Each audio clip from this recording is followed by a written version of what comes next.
Hey guys, hope everything's going well. You guys know the drill. Smash the like button, subscribe if you haven't, and comment below. All right, I got my MJ jersey, the number 23, the GOAT, the real GOAT. And I wanted to do a video on the top sports lineup of all time and looking at some of their sports cards. And it's going to be the 1995-1996 starting lineup of the Chicago Bulls. And this is actually going to be a clip that I'm going to be playing from 97, but it was basically the same starting lineup. Let me put some music on, to get the nostalgia vibe going. This was probably the best introduction ever if you grew up in Chicago. Hopefully you can hear it. Oh yeah, this is the best intro, man. It always got me going. This is, you could probably see it here. You see the bull? See the bull running? This was in 97, by the way. This.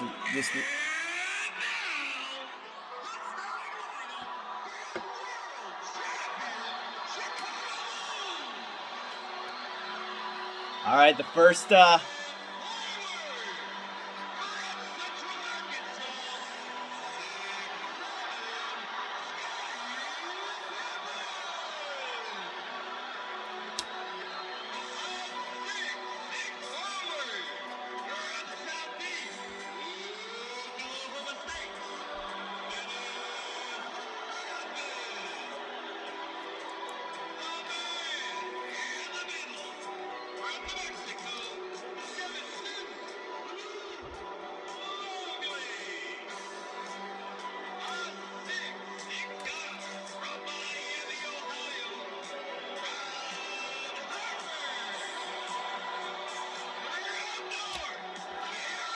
The GOAT.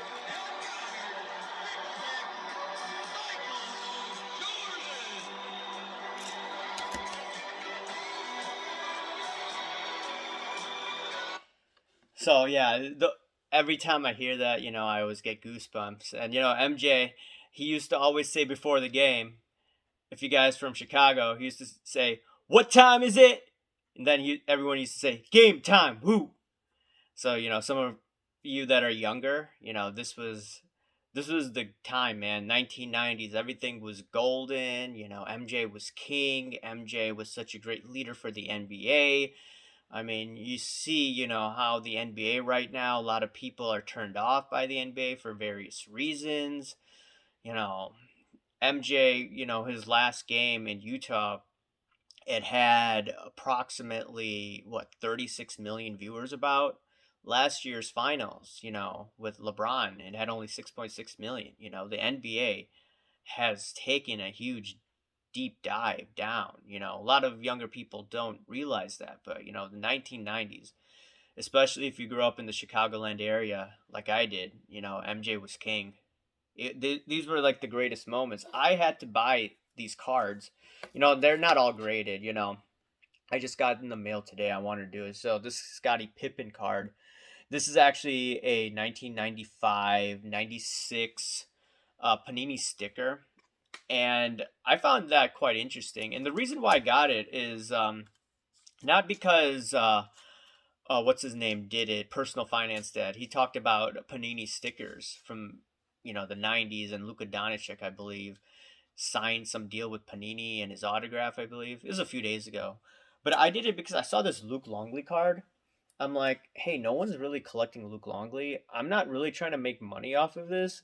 I'm going to be investing in some of these cards because, like I've talked about, our political system is so messed up these days. There's so much tension. People are arguing, a lot, and it's really tense. And the only way that I keep myself sane, I have tense political discussions with, some family members and, some people, strangers online. And the only way that I could keep myself cool and calm and collective in the nighttime is these videos. And I saw this Luke Longley. I'm like, hey, it's only what, $30?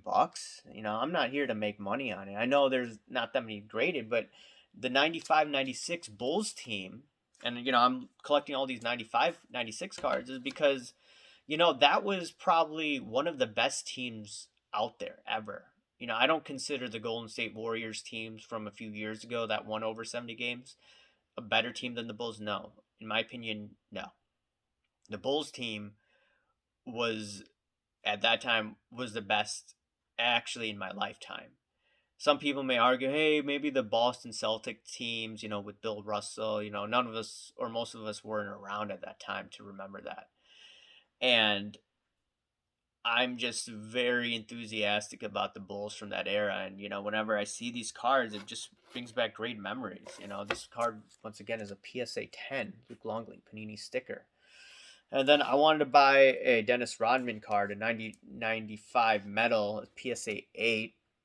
And this card, I think this was one of his first years with the Bulls. And the thing about Rodman, awesome thing about Rodman, I think is I think on the Dan Ryan, there used to be colors of Dennis Rodman's hair color. It used to always change. And my dad used to drive down to work every day. And all there were a bunch of cars, and there used to be car accidents because people were staring at Dennis Rodman's hair color on the billboard. And that's crazy to think. And my dad, used to pass by it all the time. I was just a kid in school, so I never got to see it. Sometimes when we used to go downtown, we used to stop by, and it was just amazing. Dennis Rodman was awesome. I had a chance to see Dennis Rodman at this bar in the Gold Coast in Chicago. I chose not to. I should have just paid $30 and just hung out with him. He got drunk as hell. I think it's the bar McFadden's, but anyways, yeah. So I didn't have any Jordan cards that are graded anymore. I sold all of them, so that's why I did. The Space Jam card's kind of hard to see. He's with Newman from Seinfeld and all the characters. And here's the reprint card. The Fleer 86. But when I see these cards, it just brings a great memory of my childhood. Things were great. Right now, they're okay, but not as great as before. Last card is Tony Kukoc. I consider him the sixth man. He was a pivotal part of the second Bull run, or the second three-peat.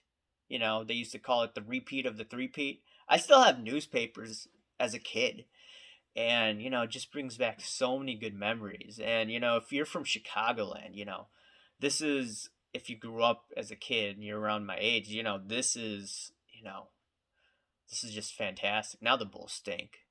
Now, Chicago really doesn't have a good team.